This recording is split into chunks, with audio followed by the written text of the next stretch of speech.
ददाति स्वपदान्तिकम्। वन्देऽहं श्रीगुरो श्रीयुतापदकमलं श्रीगुरुन् वैष्णवांश्च श्रीरूपं साग्रजातं सहगं रघुनाथान्वितं तं सजीवं सावधूतं सावधूतं परिजनसहितं कृष्णचैतन्यदेवं श्रीराधा कृष्णपादान् सहगं ललिता शिवशाखान्वितांश्च नमो विष्णुपादाय कृष्णप्रेष्ठाय भूतले श्रीमते भक्तिवेदांत स्वामिन्निति नामिने नमस्ते सरस्वते देवे गौरवाणी प्रचारिणे निर्विशेष शून्यवादी पाश्चात्य देशतारिणे नमो महावदन्याय कृष्ण प्रेम प्रदायते कृष्णाय कृष्ण चैतन्य नामने गौरतुषे नमः। हे कृष्ण करुणा सिंधु दीनबंधु जगत्पते गोपेश गोपिका कांत राधा कांत नमस्तुते सप्त कांचन गौरांगी राधे वृंदावनेश्वरी वृषभानुसुते देवी प्रणमामि हरिप्रिये वाञ्छाकल्पतरुभ्यश्च कृपा सिन्धुभ्येव च पतितानां पावनेभ्यो वैष्णवेभ्यो नमो नमः। जय श्री कृष्ण चैतन्य प्रभु नित्यानंद श्री अद्वैत गदाधर शिवासादि गौरभक्तवृंद। हरे कृष्णा कृष्ण कृष्ण हरे हरे हरे राम राम राम हरे हरे। सार्थमर्जुनस्यादौ पूर्वं गीतामृतं ददौ लोकत्रयोपकाराय तस्मै कृष्णात्मने नमः। अज्ञाननिरादिरूपेति यया विशेषं भक्ति परापि भजते परिपोषमुच्चैः तत्वं परम दुर्गमम् अपि अदर्शम् षड्गुण्यभृत्स्वरचितं प्रणमामि गीतम्। हरे कृष्णा। आप सभी भक्तों का स्वागत है। आज जो है हम भगवत गीता के दूसरे अध्याय का फोर्थ जो है फोर्थ श्लोक डिस्कस करेंगे।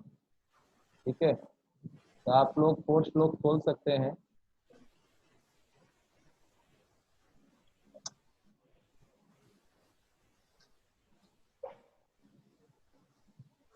ये बहुत ही महत्वपूर्ण श्लोक है।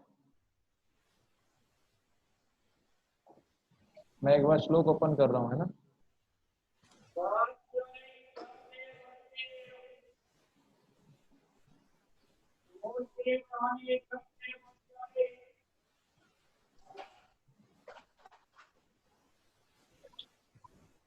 एक मिनट दीजिए मुझे, मैं श्लोक ओपन कर रहा हूँ। हरे कृष्णा कृष्णा कृष्णा हरे हरे हरे राम राम राम हरे हरे हरे कृष्णा कृष्णा कृष्णा हरे हरे हरे राम राम राम हरे हरे हरे कृष्णा कृष्णा कृष्णा हरे हरे हरे राम राम राम हरे हरे। तो आप ये श्लोक आपको दिख रहा होगा। एक मिनट, मैं आपको श्लोक ओपन कर रहा हूँ। दिख रहा है अभी सभी को श्लोक? सभी को श्लोक दिख रहा है? हरे कृष्णा। तो मेरे पीछे दोहरा सकते हैं आप। अर्जुन उवाच, बोलिए। अर्जुन उवाच कथम भीष्ममहं संख्य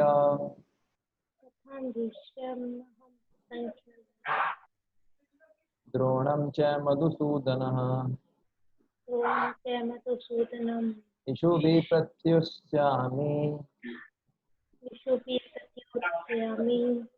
पूजाहारवरिसूदन।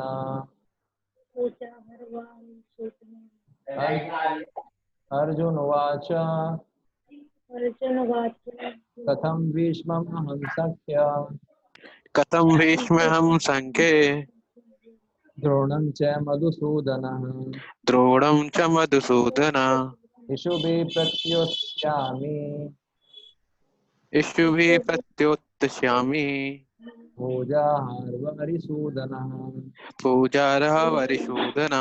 अर्जुन उवाच अर्जुन उवाच कथं भीष्ममहं सख्य कथं भीष्महं संख्ये द्रोणं च मधुसूदनः द्रोणं च मधुसूदन इषुभिः प्रत्युत्स्यामि इष्टुभिः प्रत्युत्स्यामि पूजाहारवरिसूदनः।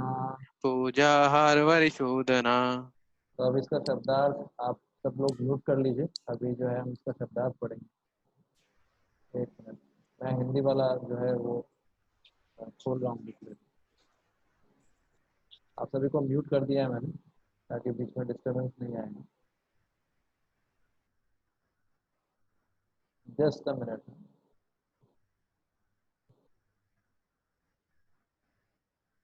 तो ये बहुत ही महत्वपूर्ण श्लोक है। इसमें अर्जुन जबरदस्त तर्क देते हैं भगवान को, है ना। ये अभी तक जितने भी अर्जुन ने तर्क दिए भगवान ने सारे काट दिए युद्ध ना करने के। तो ये तर्क बड़ा शक्तिशाली था अर्जुन का, ना? ये रहा। ओके, अभी आपको दिखेगा स्क्रीन पे, एक मिनट। अभी सभी को दिख रहा है ना आपको? आर यू एबल टू सी? सभी को दिख रहा है श्लोक?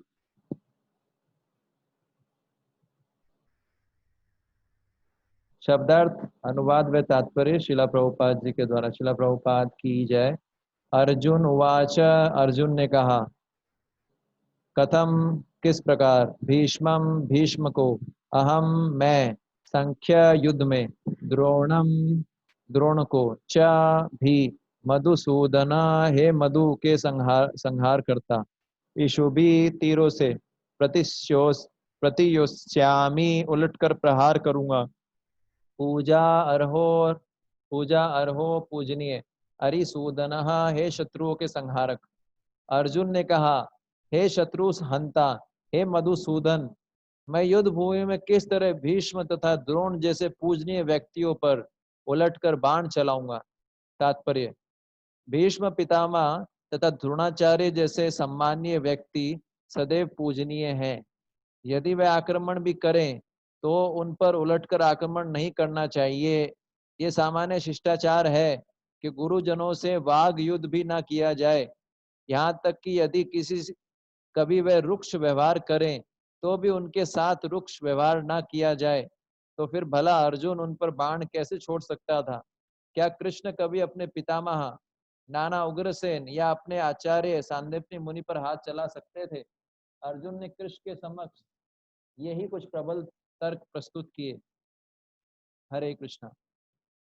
तो ये जो है तर्क दे रहे हैं अर्जुन, बेसिकली बहुत ही महत्वपूर्ण श्लोक है ये। अभी तक जो तर्क दिया गया, ठीक है, अर्जुन ने अभी तक जो पहले अध्याय में युद्ध ना करने के तर्क दिए थे, 4 तर्क दिए थे। एक तो दया की भावना, एक तो दया की भावना, दूसरा जो है युद्ध ना करने का कारण बताया था कि मुझे किस प्रकार से आनंद प्राप्त होगा। तीसरा जो बताया था कि मुझे पाप फल भोगना पड़ेगा। चौथा बताया था कि वर्ण शंकर उत्पन्न हो जाएंगे, जो जो है कुल नष्ट हो जाएगा। पर ये 4 कारण, जब 4 तर्क दिए अर्जुन ने, 4 कारण दिए, तो भगवान ने, आप देखेंगे दूसरे श्लोक में जो है अर्जुन को क्या क्या बोला, कुतस्वा कश्मलम विदम विषमे समुपस्थितम। बोले तुम्हारे दिमाग में कूड़ा कटकट भर गया अर्जुन, तुम्हारे अंदर ये गंदगी कैसे आई? तो भगवान ने एक ही झटके में अर्जुन के चारों तर्कों को गंदगी के समान बता के उनको जो है तुच्छ बता दिया। तो अर्जुन जो थे उनको भगवान ने तुच्छ बता के अस्वीकार कर दिया। तो अर्जुन ने धृतराष्ट्र के पुत्रों के प्रति जितनी आसक्ति जो है प्रकट की थी कृष्ण के सामने, वो आसक्ति कृष्ण ने तुच्छ बता के उसको जो है बहुत छोटा कर दिया। आप समझ रहे हैं? और अर्जुन कृष्ण क्या बोलते हैं, ये सब क्या है, हृदय की दुर्बलता, ये एक पॉइंट था। तो अर्जुन ने सोचा है क्योंकि ये चारों तर्क तो भगवान ने तुच्छ बता के इनको जो है त्याग दिया है, छोड़ दिया है, इसको जो है कुछ मान नहीं रहे हैं इन चारों तर्कों को। तो अर्जुन ने सबसे पावरफुल तर्क दिया इस श्लोक में, ऐसा तर्क दिया जिससे श्री कृष्ण भी चुप हो जाएं, श्री कृष्ण के पास भी कोई उत्तर ना हो। और क्या तर्क दिया, अर्जुन ने बोल रहे हैं कि अगर वह धृतराष्ट्र के पुत्रों से युद्ध करने के लिए तैयार भी हो जाए तो भी किस प्रकार भीष्म और द्रोणाचार्य जैसे जो उनके गुरुजन हैं, जो वयोवृद्ध हैं, जो ज्ञानवृद्ध हैं, उनको किस प्रकार उनसे युद्ध कर सकते हैं, है ना। क्योंकि अर्जुन बोल रहे हैं ऐसे ऐसे जो भीष्म और जो द्रोण है, ये जो उनके गुरु हैं, उनके पितामह हैं, है ना, ये ज्ञानवृद्ध भी हैं और वयोवृद्ध भी हैं। मतलब ये एज में भी जो है काफी पुराने हैं और ज्ञान में भी। तो इनको किस प्रकार से इनकी तो पूजा करनी चाहिए, ऐसे लोगों की तो पूजा करनी चाहिए, जो वरिष्ठ होते हैं इनका तो जो है उनको रिस्पेक्ट देना चाहिए, इनको वर्शिप करना चाहिए। तो इनके साथ किस प्रकार से मैं युद्ध कर सकता हूँ, ये तो संभव ही नहीं है। जिन लोग अगर ये भी मेरे पे हथियार चलाएं तो भी मैं उन पे उलटकर आक्रमण नहीं करूंगा, अर्जुन ऐसा बताना चाहते हैं। आप समझ रहे हैं। तो पॉइंट यहाँ पर कंसेप्ट ये आता है कि अगर यदि गुरुजन, सामान्य शिष्टाचार होता है, ये जनरल एटिकेट है कि यदि कोई वरिष्ठ होता है, कोई एज में हमसे सीनियर है, वरिष्ठ है, या कोई गुरुजन है, अगर हमको कुछ बोलते हैं, चाहे भले ही वो गलत भी हो, हमको उनका प्रत्युत्तर नहीं करना चाहिए, उनके सामने कभी नहीं बोलना चाहिए, उनको उलट के जवाब नहीं देना चाहिए, अगर वो गलत हो तो भी। सही की तो बात ही छोड़िए। तो ऐसा जो अर्जुन अपने पितामह या अपने गुरु के साथ वाग युद्ध भी नहीं कर सकते, वाणी के द्वारा भी युद्ध नहीं कर सकते, तो उनके साथ साक्षात युद्ध कैसे करेंगे। पॉइंट ये है। तो अर्जुन ने यही बोल रहे हैं कि मैं युद्ध भूमि में किस तरह भीष्म तथा द्रोण जैसे पूजनीय व्यक्तियों पर उलटकर बाण चलाऊंगा। इतना पावरफुल तर्क दिया अर्जुन ने। और कृष्ण को बोल रहे हैं क्या आप अपने नाना उग्रसेन, अपने पितामह या आप अपने गुरु पे चला सकते थे तीर, आप कर सकते थे उनके साथ ऐसा। इतना पावरफुल तर्क दिया अर्जुन ने।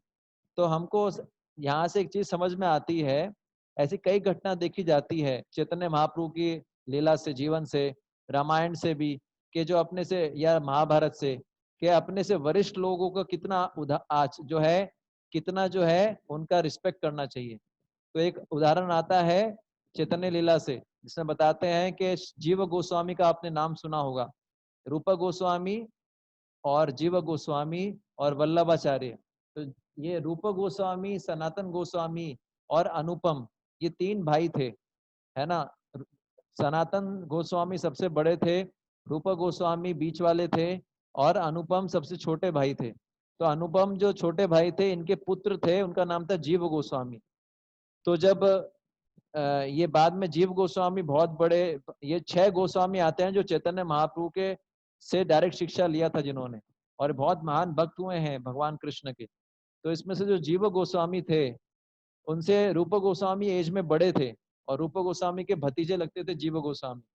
तो रूप गोस्वामी की सेवा करते थे जीव गोस्वामी, और उनको गुरु के रूप में स्वीकार किया था रूप गोस्वामी को जीव गोस्वामी ने। तो एक बार जीव गोस्वामी को वो पंखा पंखा झर रहे थे, फैन पंखा झर रहे थे, कि वल्लभाचार्य जी, अभी जो आप नाथ द्वारा के अंदर जो मंदिर देखते हैं श्रीनाथ जी का, वो रुद्र संप्रदाय में आता है, उसी के अंदर वल्लभाचार्य जी आए थे। तो वल्लभाचार्य जी थे, वो चैतन्य महाप्रभु जो स्वयं राधा कृष्ण है, स्वयं कृष्ण है चैतन्य महाप्रभु, जो कलयुग में भगवान कृष्ण भक्त का रूप लेके आते हैं चैतन्य महाप्रभु। तो ये जो वल्लभाचार्य जी थे, ये चैतन्य महाप्रभु इनको बराबर का मानते थे अपने। और रूप गोस्वामी चैतन्य महाप्रभु के शिष्य थे, चैतन्य महाप्रभु उनके गुरु के समान थे, तो वल्लभाचार्य जी भी उनके गुरु के समान हुए। तो एक बार भक्ति रसामृत सिंधु नाम का एक ग्रंथ लिख रहे थे रूप गोस्वामी, और वल्लभाचार्य जी उनसे मिलने के लिए आए। वल्लभाचार्य जी उनसे मिलने के लिए आए, और रूप गोस्वामी जी ने अपनी रचना उनको चेक कराई कि आप, रूप गोस्वामी उनको गुरु के समान मानते थे, और वल्लभाचार्य जी ने उनको चेक कराया, सॉरी रूप गोस्वामी ने उनको चेक कराया कि आप मेरी रचना देखो, उसमें कुछ गलती है कि नहीं। तो वल्लभाचार्य जी ने उसमें गलती निकाल के बोले, ये मेरे हिसाब से ये जो आपने श्लोक लिखा है स्टार्टिंग का, इसमें कुछ गलती है। तो जो रूप गोस्वामी थे बड़े विनम्र थे, रूप गोस्वामी इतने वरिष्ठ भक्त थे, लेकिन रूप गोस्वामी बहुत विनम्र थे और उन्होंने जो है उनको कोई तर्क नहीं किया। वास्तव में ये सिम्टम है, अगर कोई भक्ति में बहुत उच्च स्थिति पे है तो बहुत विनम्र होता है, वो तर्क नहीं करेगा फालतू, भले ही उसका गलती नहीं भी हो फिर भी वो ज्यादा तर्क नहीं करता।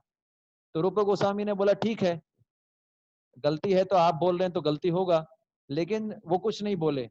और वल्लभाचार्य जी स्नान करने के लिए गए जमुना में, तो जीव गोस्वामी से बर्दाश्त नहीं हुआ। जीव गोस्वामी उस समय यंग थे और वो भी यमुना नदी पे पानी भरने के बहाने से गए और उन्होंने वल्लभाचार्य जी को पूछा कि क्या गलती था उसमें। और जीव गोस्वामी को बताते हैं कि जीव गोस्वामी ने 4 लाख से ज्यादा श्लोक लिखे हैं और आज तक इनके जितना कोई विद्वान नहीं हुआ, ना भविष्य में, ना पास्ट में हुआ, ना अभी है, ना फ्यूचर में होगा। जीव गोस्वामी जो है बहुत पावरफुल स्कॉलर थे, उन्होंने संदर्भ लिखे हैं, 6 संदर्भ, बड़े से बड़ा विद्वान भी उनको समझ नहीं सकता। तो ये जीव गोस्वामी उनके पास गए, पूछा क्या गलती था, तो उन्होंने बताया वल्लभाचार्य जी ने। तो जीव गोस्वामी ने बोले ये गलती नहीं है, और जीव गोस्वामी ने उनको प्रूफ कर दिया कि वो गलत नहीं है। और यहाँ तक वल्लभाचार्य जी ने भी स्वीकार किया, बोले आप ठीक बोल रहे हैं, मेरे से गलती हो गया, रूप गोस्वामी ने कोई गलती नहीं किया। अब सोचिए, इतने बुद्धिमान थे जीव गोस्वामी। और फिर कुछ जब जीव को ऐसा हो जाता है, वल्लभाचार्य जी मान जाते हैं कि कोई गलती नहीं था, बल्कि गलती मेरा खुद का था। तो कुछ दिन बाद वल्लभाचार्य जी रूप गोस्वामी के पास जाते हैं और उनको बोलते हैं, बोले रूप गोस्वामी जी को बोलते हैं, बोले ये लड़का कौन है, बड़ा ही बुद्धिमान है ना। और वो बोलते हैं कि आपके श्लोक में कोई गड़बड़ नहीं था, आपका रचना परफेक्ट है, आपके श्लोक में कोई समस्या नहीं था, बल्कि मेरा गलती हो गया था। तो रूप गोस्वामी को पता लग जाता है कि जीव गोस्वामी ने उनको करेक्शन दिया है, उनको जो है तर्क में हराया है। तो वो बड़ा नाराज होते हैं जीव गोस्वामी से, और जीव गोस्वामी जी को बोलते हैं कि आप जो है वृंदावन में रहने के लायक नहीं हो, आपका मन जो है स्थिर नहीं है, आप वृंदावन से बाहर चले जाइए। और जीव गोस्वामी को बड़ा दुख होता है। तो यहाँ पर हम देखते हैं कि ना जीव गोस्वामी भी गलत नहीं थे और रूप गोस्वामी भी गलत नहीं थे। देखिए, वैष्णव सिद्धांतों को बड़ा ध्यान से समझना पड़ेगा। रूप गोस्वामी क्यों गलत नहीं थे? क्योंकि ये सिद्धांत है कि कोई वरिष्ठ अगर हो तो उसके सामने तर्क नहीं करना चाहिए, ये सिद्धांत है। दूसरा सिद्धांत है कि अगर कोई आपके गुरु को अगर कोई डिफीट करता है, गुरु की कोई गलती बताता है, तो गुरु को जो है स्वीकार, गुरु को डिफीट नहीं होने देना चाहिए। अगर कोई हमारे आध्यात्मिक गुरु को डिफीट करना चाहे, उनकी गलती बताता है, तो उसको स्वीकार नहीं करना चाहिए, उसको उनको डिफीट नहीं होने देना चाहिए। तो जीव गोस्वामी भी करेक्ट थे, उन्होंने जो है अपने गुरु को डिफीट नहीं होने दिया। और रूप गोस्वामी भी ठीक थे, क्योंकि वो अपने आप को जो है वल्लभाचार्य जी को वरिष्ठ मानते थे, इसलिए उन्होंने तर्क नहीं किया। लेकिन फिर जीव गोस्वामी को उन्होंने बोला कि आप जाइए, आप रहने लायक नहीं है वृंदावन में। तो जीव गोस्वामी जो है नंद घाट जाते हैं वृंदावन में, और कुछ समय के लिए वहीं रहते हैं कुछ दिन, और कुछ खाते पीते नहीं, बड़े दुखी होते हैं और बिल्कुल पतले हो जाते हैं। फिर सनातन गोस्वामी आते हैं, देखते हैं अरे ये कौन है। गांव वाले बोलते हैं, बोले आपसे भी बड़ा कोई महात्मा आ गया है। सनातन गोस्वामी को बोलते हैं, बोले ये महात्मा तो कुछ खाता ही नहीं है। सनातन गोस्वामी देखते कौन है ऐसा। सनातन गोस्वामी क्या देखते हैं कि अरे तो जीव गोस्वामी है। तो फिर वापस उनको रूप गोस्वामी के पास लेके जाते हैं और रूप गोस्वामी को डांटते हैं, बोले तुम पूरे जीवों पे दया दिखा रहे हो, लेकिन तुम्हारा जो जीव है ये जीव गोस्वामी, इस पे तुम दया नहीं दिखा रहे हो। और फिर रूप गोस्वामी उनको वापिस से अपनी शरण में लेते हैं। तो पॉइंट ये था कि कोई वरिष्ठ है, उसके साथ वाग युद्ध भी नहीं करना चाहिए। तो आप सोचिए अर्जुन कितना पावरफुल तर्क दे रहे हैं। हम देखते हैं कोई अगर आपसे सीनियर है, उनके साथ डिबेट भी नहीं करना चाहिए, है ना। तो फिर तो लड़ाई करने की बात तो बहुत ही हाई लेवल की बात है, आप समझ रहे हैं। तो ये कथा आती है, एक जो है कथा आती है महाभारत से। आप सबने दुर्वासा मुनि का नाम सुना होगा। दुर्वासा मुनि जो थे, वो एक बार द्वारका गए थे भगवान श्री कृष्ण को टेस्ट करने के लिए। तो वो जो है भगवान दुर्वासा मुनि को गुस्सा भी बड़ा जल्दी आता है, खुश भी बड़े जल्दी होते हैं, और दुर्वासा मुनि को शिव जी का अवतार बताते हैं। तो जो दुर्वासा मुनि थे, वो द्वारका में गए और श्री कृष्ण ने उनको बहुत अच्छी सुविधाएं दी, क्योंकि श्री कृष्ण गृहस्थ थे, उन्होंने इनको बहुत अच्छे से रखा, सुविधाएं दी। और देखा कि दुर्वासा मुनि इतने क्रोधित हो जाते थे कभी कभी कि वो सारे जो है गद्दे वगैरह सारे बिछौने जला देते थे। और एक दिन इतने क्रोधित हो गए कि उन्होंने बहुत सारी कन्याएं थी जिन्होंने बहुत सारे आभूषण पहन रखे थे, उनको भी जला के भस्म कर दिया अपने क्रोध में। और कभी कभी इतने ज्यादा मूडी थे दुर्वासा मुनि कि एक बार उन्होंने बोला श्री कृष्ण को मुझे खीर खाना है, और श्री कृष्ण उनके लिए खीर लेके आए। फिर उन्होंने थोड़ा सा खीर खाया और श्री कृष्ण को बोला अब ये पूरा खीर अपने शरीर पे लगाओ, जूठा खीर। तो श्री कृष्ण ने कुछ नहीं सोचा और अपने मुंह पे और अनेक जगह पे वो खीर लगा ली। फिर जो है उन्होंने देखा कि रुक्मणी जी हंस रही हैं, तो रुक्मणी जी को बोला, दुर्वासा मुनि ने बोले आप भी खीर लगाओ अपने शरीर पे। तो पूरा खीर उनके शरीर पे लगाया। उसके बाद दुर्वासा मुनि से ये भी टॉलरेट नहीं हुआ। दुर्वासा मुनि ने क्या किया, रुक्मणी जी को जो रथ था श्री कृष्ण का, उसमें घोड़े की जगह रुक्मणी जी को जोत दिया। और श्री कृष्ण और दुर्वासा मुनि रथ पे बैठ के और चलने लगे। और रुक्मणी जी तो स्त्री हैं, कैसे संभाल पाएंगी, तो लड़खड़ा के गिरने लग गई। तो कोड़ों से दुर्वासा मुनि उनको मारने लगे, कोड़े से, जैसे घोड़ों को चाबुक से मारते हैं उसी चाबुक से रुक्मणी जी को मार रहे हैं। पर श्री कृष्ण बिल्कुल भी क्रोधित नहीं हुए ये देख के। श्री कृष्ण के मन में बिल्कुल क्रोध या ईर्ष्या नहीं आया। और उसके बाद जब रुक्मणी जी लड़खड़ाने लगी तो श्री कृष्ण जो है, दुर्वासा मुनि इतने क्रोधित हो गए कि वो रथ से नीचे कूद के और भागने लगे। और श्री कृष्ण के शरीर पे खीर लगा हुआ है, श्री कृष्ण उनके पीछे पीछे भाग रहे हैं और उनको बोल रहे हैं आप मेरे से प्रसन्न हो जाइए दुर्वासा मुनि, मुझसे कुछ गलती हुआ तो मुझे क्षमा कीजिए, मैं प्रार्थना कर रहा हूँ आप मेरे से प्रसन्न हो जाइए। तो जब श्री कृष्ण इस तरह से प्रशंसा करते हैं, प्रार्थना करते हैं, दुर्वासा मुनि बहुत खुश हो जाते हैं और बोलते हैं हे जनार्दन, आपके व्यवहार से आपने मेरे क्रोध को भी जीत लिया है। और फिर आशीर्वाद देते हैं श्री कृष्ण को कि आपकी कीर्ति तीनों लोकों में फैलेगी और जो है आप सभी लोगों के प्रिय होंगे। और रुक्मणी जी को आशीर्वाद दिया कि आप जो है संपूर्ण स्त्रियों में उत्तम यश और कीर्ति प्राप्त करेंगे। समझ गए? तो और ये भी बोला कि जो मैंने जिन लोगों को जलाया है, जिनका नुकसान किया है, वो सबका रिकवरी हो जाएगा। तो ये दुर्वासा मुनि ने भले ही उनके वरिष्ठ थे श्री कृष्ण ने, लेकिन श्री कृष्ण ने कुछ बोला नहीं। तो हम देखते हैं कितना हाई लेवल का एटिकेट होता है। तो वैष्णव अगर हम बनने जा रहे हैं तो हमको वैष्णव एटिकेट पालन करना चाहिए। हमारे से कोई वरिष्ठ है, चाहे ज्ञान में हो, चाहे एज में हो, चाहे पोस्ट पोजिशन वाइज हो, उसको बड़ा सम्मान करना चाहिए। वैष्णव भक्ति के अंदर सबसे खतरनाक होता है वैष्णव अपराध। अगर ये हो गया तो फिर बड़ा मुश्किल है भक्ति में आगे बढ़ना। तो हम देखते हैं कितना हाई लेवल का जो है एटिकेट फॉलो करते थे लोग पहले। तो बताया जाता है कि समाज में 5 प्रकार के लोगों की रक्षा होनी चाहिए, है ना। जैसे बताते हैं कि स्त्रियों की रक्षा करनी चाहिए, बालकों की रक्षा करनी चाहिए, वृद्ध लोगों की रक्षा करनी चाहिए, गायों की रक्षा होनी चाहिए, ब्राह्मणों की रक्षा होनी चाहिए। तो नॉर्मल कंडीशन में इन सब की रक्षा की जाती है। अगर ये कुछ गलती भी करें ये 5, तो उस गलती को बर्दाश्त करना चाहिए, उनको क्षमा कर देना चाहिए। लेकिन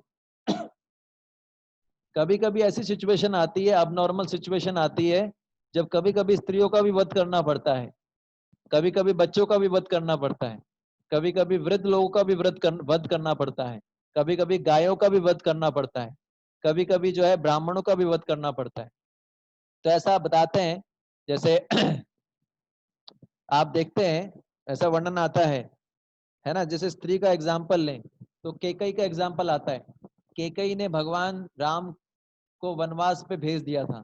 इससे भरत जी बड़े गुस्से में थे और भरत जी इतने क्रोधित थे, लेकिन केकई को कुछ ज्यादा कुछ बोले नहीं, उनका आलोचना किया केकई का, लेकिन बहुत ज्यादा उनको कुछ किया नहीं। और शत्रुघ्न थे, उनको इतना गुस्सा आया कि उन्होंने मंथरा को पीटना शुरू कर दिया। लेकिन फिर भरत महाराज ने उनको समझाया, भरत जी ने बोले अगर श्री राम को पता लगेगा, क्योंकि स्त्रियां तो हैं अवध्य होती हैं, स्त्रियों से कुछ गलती भी हो जाए उनको क्षमा कर देना चाहिए।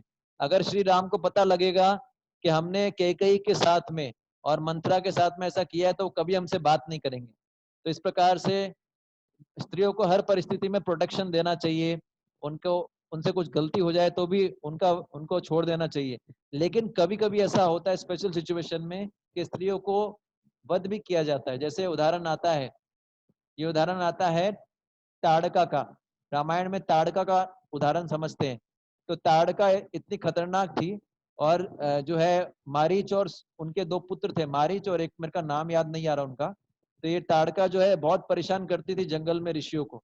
तो विश्वामित्र जो थे उन्होंने जो है श्री राम जी को समझाया, बोले कि आप इनको स्त्री समझ के छोड़ना मत। अब यहाँ पर प्रिंसिपल क्या है, भले ही कोई स्त्री हो लेकिन अगर वो चारों वर्ण और चारों आश्रमों को परेशान करती है, जैसे वो जो ऋषियों उनको यज्ञ करने नहीं देती थी, ताड़का परेशान करती थी, आप समझ गए। तो बताते हैं सिद्धांत ये है कि स्त्री हत्या का दोष तब नहीं लगता क्या, जब वो चारों वर्णों के लिए हितकर हो। तो यदि स्त्री है, कोई ऐसी स्त्री है जो चारों वर्णों को नुकसान पहुंचा रही है, जैसे ताड़का थी, तो उसका वध किया जाता है, उसमें कोई पाप नहीं लगता।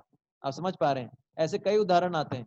ऐसे ही बताते हैं बालक, बालकों को सामान्य रूप से कोई वध नहीं, उनसे गलती हो जाए तो भी उनको क्षमा कर दिया जाता है, उनका वध नहीं किया जाता। जैसे भागवतम में वेण का उदाहरण आता है। वेण जो थे, जो है बहुत ही क्रूर बालक थे, और अंग अंग जो थे, अंग उनके पिता थे जो बहुत ही महापुरुष थे।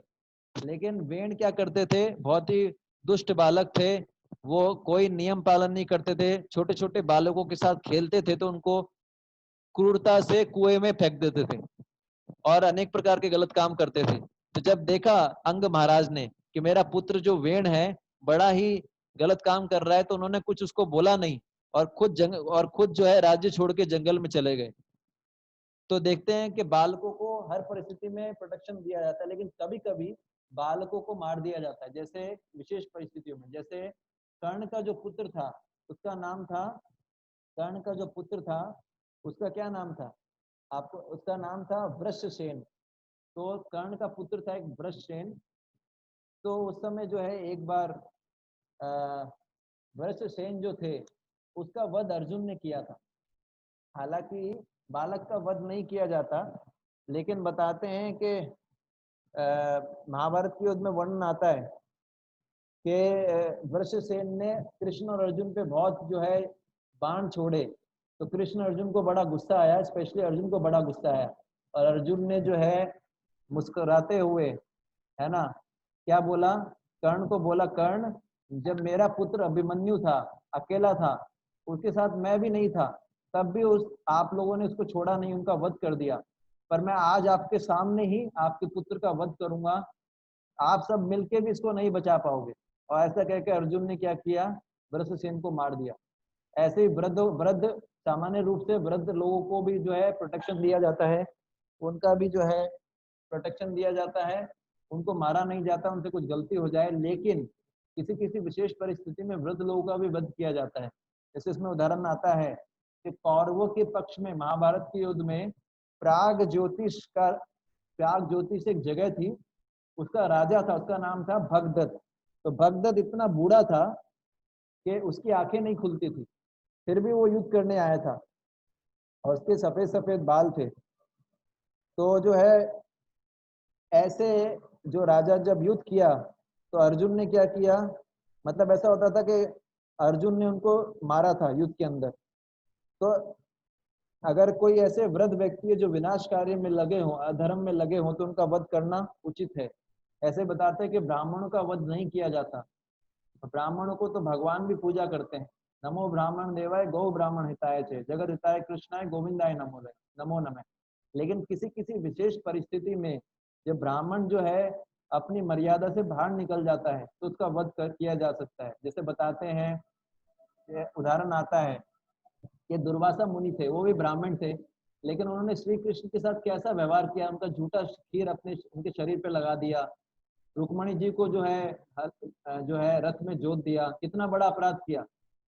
और दुर्वासा मुनि ने भगवान के भक्त हुए अम्बरीश महाराज, उनको भी बड़ा परेशान किया था, लेकिन भगवान विष्णु ने, कृष्ण ने उनको मारा नहीं, दोनों कंडीशन में मारा नहीं, क्योंकि उनके ब्राह्मण थे। तो ब्राह्मण कितना भी गड़बड़ करता है उसको माफ कर दिया जाता है, लेकिन किसी किसी विशेष परिस्थिति में जब कोई ब्राह्मण अपने पद से नीचे गिर जाता है और क्षत्रिय का रोल प्ले करता है, क्षत्रिय का, जैसे परशुराम जी थे, क्षत्रिय का रोल प्ले करता है, तो फिर उसको जो है मारा जा सकता है, उसको गलत नहीं है। जैसे हम देखते हैं कि परशुराम जी ने श्री राम जी को चैलेंज किया था, परशुराम जी ने श्री राम जी को चैलेंज किया था, लेकिन श्री राम जी ने उनसे लड़ाई नहीं किया, उनको बोला मैं आपका सम्मान करता हूँ। आप समझे, परशुराम जी ब्राह्मण से नीचे के पद पे आ गए थे, क्षत्रियो जैसा काम कर रहे थे। तो फिर भगवान राम ने उनके साथ युद्ध नहीं किया और इस कारण से उनकी सारी तपस्या नष्ट हो गई थी परशुराम जी की। और दूसरा उदाहरण आता है कि परशुराम जी से भीष्म पितामह का युद्ध हुआ था। जब शिखंडी जो थे, शिखंडी अम्बा, शिखंडी जो थी, शिखंडी ने शिकायत किया परशुराम जी से कि आपका शिष्य भीष्म मेरे से शादी नहीं कर रहे हैं। अम्बा जो थी, शिखंडी नहीं अम्बा। तो भीष्म पितामह को परशुराम जी ने फोर्स किया, बोले आप इनके साथ शादी करो। भीष्म पितामह जी ने बोला या तो शादी करो या मेरे साथ युद्ध करो। भीष्म पितामह जी ने बोले मैं तो ब्रह्मचर्य का पालन करने का व्रत लिया है, मैं युद्ध करने के लिए तैयार हूँ। तो यहाँ पर अगर भीष्म पितामह उनका वध कर देते परशुराम जी का, तो भी कोई प्रॉब्लम नहीं होता, कोई अपराध नहीं होता। हालांकि वो भगवान का अवतार ही है परशुराम जी, लेकिन फिर भी हम देखते हैं कि भीष्म पितामह जी ने उनको पराजित कर दिया। तो हम देखते हैं कि अगर कोई ब्राह्मण जो है अपने ब्राह्मण के कार्यों को त्याग कर क्षत्रिय के धर्म में तत्पर रहता है, उसका वध किया जा सकता है, इसमें कोई गलत नहीं है। फिर बताते हैं गाय। वैसे तो गाय के अंदर 33 करोड़ देवी देवता बताते हैं और भगवान श्री कृष्ण गाय से बहुत प्रेम करते हैं और गाय को एक माता भी बताया गया है। एक व्यक्ति की कई माताएं होती हैं, जैसे गाय खुद की माँ, राजा की पत्नी, गुरु माँ और जो दाई माँ होती हैं। तो बताया गया जो गाय है वो हमको दूध प्रदान करती है, लेकिन गाय का वध नहीं करना चाहिए। लेकिन और गाय के वध का बहुत बड़े पाप लगता है, बहुत बड़ा। गाय के शरीर पे जितने बाल होते हैं, आज लोग बहुत ज्यादा गौ मांस खा रहे हैं, इसी कारण से लोगों को पाप लग रहा है। सब कोरोना वगैरह सब क्यों बढ़ रहा है? क्योंकि लोग मांस खा रहे हैं, स्पेशली काउ फ्लैश, बड़ा ही डेंजरस है। गाय को मारना बहुत पाप लगता है। गाय के शरीर पे जितने बाल होते हैं उतने वर्षों तक उसको नरक में जाना पड़ता है, और जितने बाल होते हैं उतने वर्षों तक उसको बहुत गंभीर सजा मिलती है नरकों में, ऐसा बताते हैं। तो गाय का वध नहीं किया जाता, लेकिन कभी कभी विशेष परिस्थितियां, जो बहुत ही विरली परिस्थिति होती है, कोई सॉल्यूशन नहीं होता। शिला प्रभुपाद जी लिखते हैं भागवत के चौथे स्कंद के 17वां अध्याय के अंदर 25वें श्लोक में कि जब विरली परिस्थिति हो, अन्न उत्पन्न, अन्न न हो खाने के लिए और अपनी जान बचानी हो, तो गौ मांस खाने की जो है अनुमति सरकार दे सकती है ना। लेकिन केवल जब अन्न है ऑलरेडी, फिर भी आप गाय को मार के खा रहे हो, तो ये जो है गलत है, पाप है। तो ये विशेष परिस्थितियां होती हैं, मैंने आपको समझाया। और इस श्लोक के अंदर एक खास बात ये भी है कि भगवान के लिए 2 शब्द यूज किए, मधुसूदन और अरिसूदन, भगवान कृष्ण के लिए। तो मधुसूदन का मतलब होता है मधु नामक असुर का वध करने वाला, और अरिसूदन का मतलब है जो शत्रुओं का वध करता है। तो मैंने बताया था कि भगवान कृष्ण ने पहले ही बताया था आपको कि मधु और कैटभ 2 असुरों का वध किया था। और मधु एक और मतलब भी होता है कि मधु नाम के एक राजा हुए थे भगवान कृष्ण के वंश में, 20 पीढ़ियों के ऊपर एक राजा थे।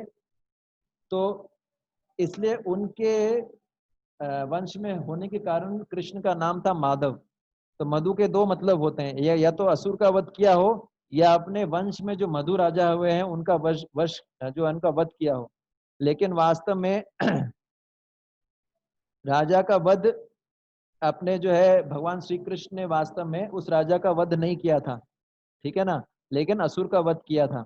इसलिए अर्जुन का भाव क्या है मधुसूदन और अरिसूदन शब्द कहने का? अर्जुन का भाव है कि आपने तो मधु नामक जो आपका असुर था उसका वध किया था, आपने शत्रु का वध किया था, और आपने अपने वंश के जो अत्यंत सम्मानीय राजा हैं, जो मधु राजा हैं, उनका वध नहीं किया था, जो वरिष्ठ हैं, जो सम्मानीय हैं। फिर आप मुझे अपने वंश के वयोवृद्ध और ज्ञानवृद्ध जो भीष्म पितामह हैं, द्रोणाचार्य हैं, उनको वध करने के लिए क्यों बोल रहे हैं? जब आपने अपने वंश के अंदर मधु नामक राजा का वध नहीं किया, तो आप मुझे क्यों बोल रहे हैं भीष्म और द्रोण का वध करने के लिए, है ना। लेकिन जो है ये अर्जुन को समझना चाहिए कि श्री कृष्ण जो भी बोलते हैं वो उपदेश सभी के लिए लाभप्रद होता है, वो भी पता लगेगा धीरे धीरे। तो ये श्लोक का मेन चर्चा है। आप में से किसी का कोई प्रश्न है? मैं अनम्यूट कर रहा हूँ, आप पूछ सकते हैं। हरे कृष्ण। हरे कोई प्रश्न? हरे कृष्ण प्रभु जी। हरे कृष्ण, बताइए। माधव प्रभु बताइए। जी प्रभु जी, मैं ये पूछ रहा था, जैसे आज वो ग्रहण लगा था, हाँ तो ग्रहण के अंदर बहुत सारे इसके अंदर डूज एंड डोंट्स होते हैं कि आप इस टाइम ग्रहण के टाइम पे खाना नहीं खाते, हाँ और ग्रहण के टाइम पे मतलब ग्रहण के बाद नहाते हैं, हाँ। और बाहर बिल्कुल भी जाना नहीं चाहिए। तो इसका कोई साइंटिफिक रीजन या कोई कारण है? एक्चुअली एक लंबी कथा आती है, क्योंकि जो ग्रहण है, साइंस तो बोलता है कि जो है मून सामने आ जाता है सन के, लेकिन जो है वैदिक शास्त्र बोलते हैं कि ग्रहण के समय क्या होता है कि राहु होता है, राहु।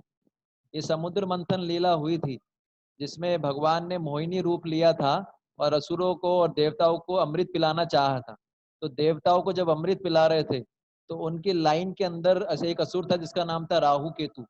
तो राहु केतु आ जाता है और वो जो है उसको भी वो अमृत दे देते हैं भगवान। तो सूर्य चंद्र उनको बोलते हैं कि भगवान ये तो असुर है, इसको क्यों आपने अमृत दिया। तो भगवान अपने सुदर्शन चक्र से उसका गर्दन काट देते हैं, लेकिन गर्दन में अमृत चला गया था, इसलिए जो वास्तव में राहु एक ग्रह है राहु को भगवान ने बाद में ग्रह बना दिया था। और सोलर एक्लिप्स क्या होता है कि राहु उसको सूर्य को निगल जाता है। पर प्रॉब्लम क्या होती है, सूर्य को निगलने के बाद राहु का धड़ तो है ही नहीं, केवल मुंह मुंह है, तो वापस उसके मुंह से निकल जाता है। आप समझ रहे हैं। तो उस समय क्या है, सूर्य को जो है ये वर्णन आता है, आपको भागवत में मिलेगा। तो ऐसा बताते हैं कि ग्रहण के काल में सूर्य, आप सोचिए सूर्य को कितना तकलीफ होता है कि राहु उनको निगल जाता है। तो उस समय ऐसा बताते हैं कि कुछ कुछ कार्य जो है, शास्त्रों में ऐसा विधान है कि ये कार्य नहीं करने चाहिए। ग्रहण के समय में स्पेशली सोना नहीं चाहिए, है ना, कुछ खाना नहीं चाहिए। सोने से तमोगुण कई गुना बढ़ जाता है ना, जो है। इसके अलावा भी जो है बहुत अनेक बहुत सारे कार्य हैं, जैसे जो है सोना नहीं, खाना नहीं, सेक्सुअल इंटरकोर्स नहीं करना चाहिए, क्योंकि ये सारे कार्य करने से जो है क्या होता है कि हमको पाप लगता है। लेकिन जो है इस समय जब करते हैं तो उसका कई गुना फल मिलता है। अब इसका क्या बहुत लंबा डिस्क्रिप्शन है, तो अभी क्या समय हो गया है, तो मैं आपको पर्सनली बता दूंगा। बेसिकली साइंटिफिक रीजंस भी है, स्पिरिचुअल रीजंस भी। स्पिरिचुअल रीजन मैंने आपको बताया, ग्रहण का मतलब कोई सन के सामने मून नहीं आता है। ये राहु था, राहु अपना बदला ले रहा था, क्योंकि सूर्य चंद्रमा ने उसका पोल खोल दिया था भगवान के सामने, और भगवान ने उनका गर्दन काट दिया था सुदर्शन से। तो जब भी मौका मिलता है, राहु जो होता है सूर्य और चंद्र को निगल जाता है। इसी को सोलर और लूनर एक्लिप्स बोलते हैं। आप समझ रहे हैं। तो जब सूर्य चंद्र को निकलता है तो उनको बड़ा कष्ट होता है, क्योंकि देवता है ना दोनों। तो उस समय ऐसा बोला जाता है, जब हम जाप करते हैं तो उस ग्रहण का प्रभाव हमारे पे पड़ता नहीं है। जैसे अगर हम हरे कृष्णा महामंत्र का जाप करते हैं, भगवान के बारे में कथा सुनते हैं, क्योंकि भगवान तो बहुत शक्तिशाली है। तो नॉर्मली ग्रहण की जो जो सूर्य की रेज निकलती है वो इतनी तेज होती है कि उससे अगर आप देखने का प्रयास करेंगे, आपकी जो आंखें हैं वो खराब हो सकती हैं। और थोड़ा वैसे उसको जो है, मतलब इसका क्या है, बहुत रीजंस हैं, पर अभी समय कम है। तो मैं आपको पर्सनली जो है आर्टिकल भेज दूंगा या आपको एक्सप्लेन कर दूंगा, क्योंकि अभी समय मेरा क्या दूसरा सेशन है। तो मैंने आपको स्पिरिचुअल बेसिस बताया। तो तो कुछ कारण है, ये शास्त्रों में नियम भी बता रखा है कि भगवान के नाम का जप करना चाहिए उस समय, सबसे ज्यादा बेस्ट डू है। और उस समय कुछ खाना नहीं चाहिए, उस समय कुछ सोना नहीं चाहिए। अगर सो गए तो तमोगुण बहुत बढ़ जाएगा, ठीक है ना। और कोई कार्य करेंगे तो वो सब जो है विपरीत है, ये है। और कोई प्रश्न किसी का? प्रभु जी, जो अभी आपने बताया था, नमो महावदनाय कृष्ण प्रेम प्रदाय थे नमो और ब्राह्मण नमो देवाय। ब्राह्मण देवाय, हाँ जी, इन दोनों का मीनिंग बता दो। ये भगवान कृष्ण का मंत्र है, इसको बोलते हैं नमो ब्राह्मण देवाय गौ ब्राह्मण हिताय च जगत हिताय कृष्णाय गोविंदाय नमो नमः। तो नमो ब्राह्मण, ब्राह्मण देवाय, ब्राह्मणों के देव हैं, ब्राह्मणों के वर्शिप, मतलब क्या है, इष्ट हैं भगवान कृष्ण। और गौ के भी इष्ट है, मतलब ब्राह्मणों को और गौवों को बहुत प्रेम करते हैं भगवान कृष्ण। नमो ब्राह्मण देवाय गौ ब्राह्मण हिताय च, और उनका हित चाहते हैं। फिर बोला गया जगत हिताय कृष्णाय गोविंदाय नमो नमः, कि भगवान श्री कृष्ण ब्राह्मणों का, गायों का और पूरे विश्व का हित चाहते हैं। भगवान श्री कृष्ण को स्पेशली ब्राह्मण और गाय बहुत प्रिय हैं। तो जो ब्राह्मणों को और गायों को नुकसान पहुंचाता है, भगवान उससे क्रोधित हो जाते हैं। तो ये इसका मतलब है। और नमो महावदान्नाय कृष्ण प्रेम प्रदाय थे कृष्णाय कृष्ण चैतन्य नामने गौरती नमः। तो ये चैतन्य महाप्रभु के लिए मंत्र यूज हुआ है, नमो नमो महावदान्याय बोला गया है। चैतन्य महाप्रभु सबसे ज्यादा दयालु हैं, क्योंकि श्री कृष्ण से भी ज्यादा दयालु बताया गया है। क्योंकि श्री कृष्ण तो बोलते हैं पहले सरेंडर सरेंडर करो मेरे को, फिर अपनी शरण में लूंगा। चैतन्य महाप्रभु हमको सिखाने आए कि कैसे सरेंडर करना चाहिए। और चैतन्य महाप्रभु बोलते हैं सरेंडर नहीं भी कर पा रहे हो तो हरे कृष्ण महामंत्र का जप करो, सब ठीक हो जाएगा। इसलिए चैतन्य महाप्रभु हमको कृष्ण प्रेम देने आए हैं, जो कि स्वयं कृष्ण भी नहीं देते इतनी आसानी से। इसलिए नमो महा बहुत ज्यादा दयालु है। महावदान्याय कृष्ण प्रेम प्रदाय थे, कृष्णाय कृष्ण चैतन्य नामने गौर तुष्य नमः। तो ये वही कृष्ण है, पर इनका कलर कैसा है? गौर जो है सोने के समान है, सोने के समान कलर है। इनका नाम क्या है? कृष्ण चैतन्य। इस अवतार के नाम से आए कृष्ण चैतन्य। नमो महावदन्नाय कृष्ण प्रेम प्रदाय थे, कृष्णाय कृष्ण ही है, लेकिन इस बार कृष्ण चैतन्य के नाम से आए ऐसा। और कोई ठीक है। प्रश्न? ठीक है, तो हम लोग कल मिलेंगे 2.5। ठीक है, तो आप लोग का बहुत बहुत धन्यवाद। राहु, यस, बोलते हैं राहु जो है वो बहुत बड़ा ग्रह है, उसका साइज बहुत बड़ा है, वो सूर्य को निकल जाता है। और जो है लेकिन उसको भगवान कृष्ण के या भगवान विष्णु के सुदर्शन से बड़ा भय रहता है। इसलिए जब भी राहु सूर्य को खाने की कोशिश करता है तो हर बार सक्सेसफुल नहीं होता, क्योंकि भगवान कृष्ण का सुदर्शन चक्र है, वो सूर्य की रक्षा करने के लिए आता है। लेकिन कभी कभी ऐसा होता है कि वो करता है। तो ये सब वर्णन श्रीमद् भागवतम में विस्तार से मैं आप मेरे से पर्सनली पूछ सकते हैं, मैं आपको बता दूंगा कि उसको पढ़ लेंगे आपको पता लग जाएगा श्रीमद् भागवत में वर्णन। ठीक है, हरे कृष्णा। आगे हरे कृष्ण। जगत गुरु शिला प्रभुपाद की जय। निताई गौर प्रेमानंदे। हरे हरे।